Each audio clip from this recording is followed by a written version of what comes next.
नमस्कार दोस्तों, स्वागत है आप सभी का हमारे चैनल खौफ की परछाई में। मेरा नाम सुषमा कुमारी है। आज मैं आपके लिए लेकर आई हूँ कोलकाता के एक दूर दराज गांव की एक बेहद खौफनाक और रोंगटे खड़ा कर देने वाली सच्ची घटना।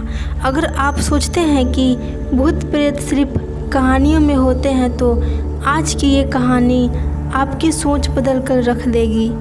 ये कहानी एक ऐसे इंसान की है जिसने अपनी ही आंखों से देखा कि कैसे उसका अपना परिवार भगवान के नाम पर एक खौफनाक शैतानी ताकत की पूजा करता है। कहानी को पूरा ध्यान से सुनिएगा क्योंकि ये कहानी आपको अंदर तक कपा देगी। ये बात कुछ साल पुरानी है। तिलक नाम का एक लड़का मुंबई के एक बीपीओ कॉल सेंटर में काम करता था। उसकी कॉलेज की पढ़ाई छूट चुकी थी और वो अपने घर पर बोझ नहीं बनना चाहता था। उस समय कॉल सेंटरों का काफ़ी चलन था, जहां दोपहर 2 बजे से लेकर रात के 11 बजे तक काम करना पड़ता था। उसी ऑफिस में तिलक की मुलाकात ध्रुवीन नाम के एक लड़के से हुई। ध्रुवीन पश्चिम बंगाल में कोलकाता के पास बसे एक छोटे से गांव में रहने वाला था। वो महज 16 साल की उम्र में एक्ट्रेस बनने का सपना लेकर मुंबई भागा था, लेकिन हालात उसे बीपीओ इस जॉब में लेकर आ गया। तिलक और ध्रुवीन की आपस में काफ़ी जमने लगी। दोनों रात को शिफ्ट ख़त्म होने के बाद अक्सर साथ बैठते। उन दोनों में एक बात समान थी कि दोनों को पैरानॉर्मल यानी अलौकिक और रहस्यमयी बातें में बिल्कुल दिलचस्पी थी। लेकिन फ़र्क सिर्फ इतना था कि तिलक के लिए ये सब बातें सिर्फ मनोरंजन थी, जबकि ध्रुवीन इन चीज़ों को बहुत संजीदगी से लेता था। वो हर रात इन बातों पर गहराई से रिसर्च करता। एक रात जब ऑफिस में सब लोग जा चुके थे और सिर्फ तिलक और ध्रुवीन बचे थे, तब तिलक ने ध्रुवीन से पूछा, ध्रुवीन, तुम इस मंत्र तंत्र और भूत प्रेत की चीज़ों पर इतना ज़्यादा यकीन क्यों करते हो?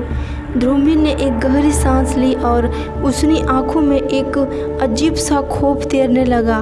उसने कहा, तिलक, मैं इस पर यकीन इसलिए करता हूँ क्योंकि मैंने अपनी आंखों से वो देखा है जिसे याद करके आज भी मेरी रातों की नींद उड़ जाती है। ध्रुवीन ने अपनी कहानी सुनानी शुरू की। उसने बताया कि जब वो 16 साल का था तब उसका परिवार एक बेहद अजीब और रहस्यमयी परंपरा मानता था। उसके गांव के लगभग 45 मिनट दूरी पर जंगल के बीचों बीच एक 20 फीट ऊंचा बहुत पुराना बरगद का पेड़ था। उस पेड़ के तने पर ब्रह्मा, विष्णु और महेश की तस्वीरें लगी हुई थी। पूरा गांव उस बरगद के पेड़ को बहुत पवित्र मानता था, लेकिन ध्रुवीन का परिवार हर 2 हफ्तों में एक बार या तो अमावस्या की रात हो या फिर पूर्णिमा की रात को उस पेड़ के पास जाता था। घने अंधेरे में जब चारों तरफ सन्नाटा पसरा होता था, तब ध्रुवीन के पापा अपने साथ फल, अगरबत्ती और एक जिंदा मुर्गा लेकर जंगल की तरफ पैदल चलते थे। रास्ता बहुत डरावना होता था। सूखे पत्ते पर चलने की खरखराहट, उल्लुओं की भयानक आवाज़ें और चमगादड़ की सरसराहट से ध्रुवीन का दिल कांपने लगता था। पेड़ के पास पहुंचकर ध्रुवीन के पापा अगरबत्ती जलाते और फिर उस जिंदा मुर्गा का गला काट देते। वो मुर्गा तड़प तड़प कर मरता रहता और उसके पापा अजीब सी भाषा में कुछ मंत्र पढ़ते। जब मुर्गा पूरी तरह शांत हो जाता तो उसके पापा उसका खून उस बरगद के पेड़ पर छिड़कते। वो खून इतना ज़्यादा होता था कि पेड़ की मोटी मोटी डालियाँ पूरी तरह लाल हो जाती थी। ध्रुवीन जब भी वहाँ खड़ा होता, उसे हमेशा एक बहुत गंदी और अजीब सी अनुभूति होती रहती। उसे लगता था जैसे घने पत्ते के बीच छुपा कोई उसे लगातार घूर रहा है। एक पवित्र जगह पर जहाँ शांति मिलनी चाहिए, वहाँ ध्रुवीन का दम घुटने लगता था। उसके पापा का शख्स नियम था कि उस पेड़ के पास कभी अकेले नहीं जाना और पूजा खत्म करके वापस लौटने समय कभी भी पीछे मुड़कर नहीं देखना। लेकिन एक पूर्णिमा की रात ध्रुवीन के सब्र का बांध टूट गया। उसने ठान लिया कि आज वो इस रहस्यमय का पर्दाफाश करके रहेगा। पूजा खत्म हुई, सभी लोग वापस घर की तरफ लौटने लगे। ध्रुवीन चुपके से पीछे छूट गया। उसे पता था कि उसके घर वाले नियम के पक्के हैं और वो कभी पीछे मुड़कर नहीं देखेंगे। जैसे ही घर वाले अंधेरे में ओझल हुए, ध्रुवीन दबे पांव वापस बरगद के पेड़ की ओर बढ़ा। उसका दिल जोर जोर से धड़क रहा था, घुटने कांप रहे थे। वो पेड़ के सामने झाड़ियों में झुक कर बैठ गया। रात एकदम खामोशी थी, हवा का एक झोंका तक नहीं चल रहा था। चांद की सफ़ेद रोशनी बरगद के पेड़ पर सीधे पड़ रही थी। लगभग 20 मिनट तक वहाँ सन्नाटा छाया रहा। फिर अचानक बरगद की एक लटकती हुई जड़ हिली। ध्रुवीन की नज़रें वहीं जम गई। हवा बिल्कुल नहीं थी। फिर वो जड़ कैसे हिली? ध्यान से देखने पर ध्रुवीन के होश उड़ गए। वो पेड़ की जड़ नहीं थी, बल्कि लंबे उलझे हुए और मटेले इंसानी बाल थे। घने पत्तों के बीच से पहले वो बाल नीचे लटके, फिर एक इंसानी सिर बाहर आया और फिर एक भयानक आकृति उल्टा लटकते हुए नीचे की तरफ सरकने लगी। वह एक इंसानी औरत थी, लेकिन उसका चलने का तरीका किसी इंसान जैसा नहीं था।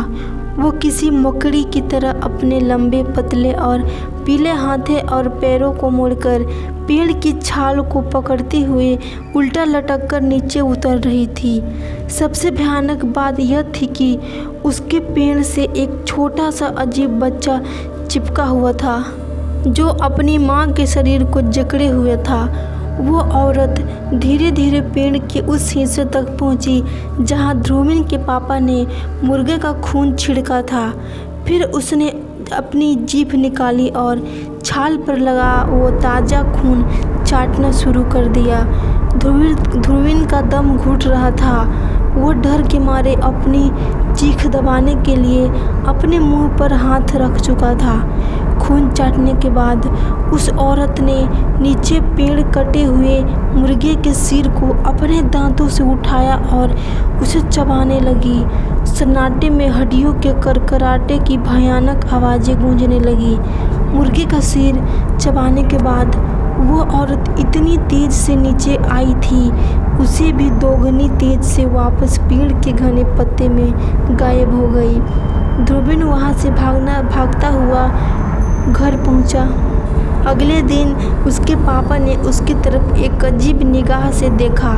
दोनों के बीच कोई बात नहीं हुई, लेकिन ध्रुवीन समझ गया था कि उसके पापा जान चुके हैं कि उसने सब देख लिया है।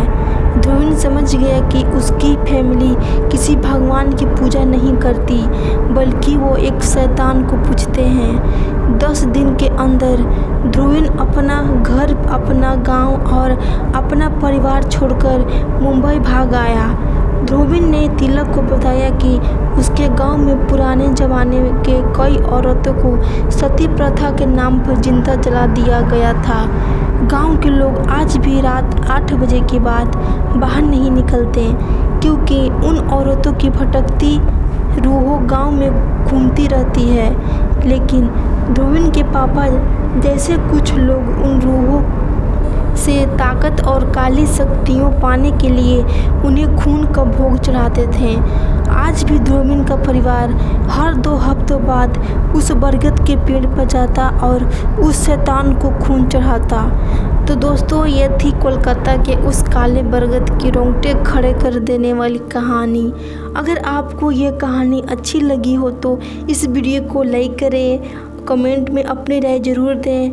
ऐसे ही और खौफनाक और सच्ची कहानियों के लिए आपके अपने चैनल खौफ की परछाई को अभी सब्सक्राइब करें। तब तक के लिए सावधान रहें, सुरक्षित रहें। Bye bye, Tata.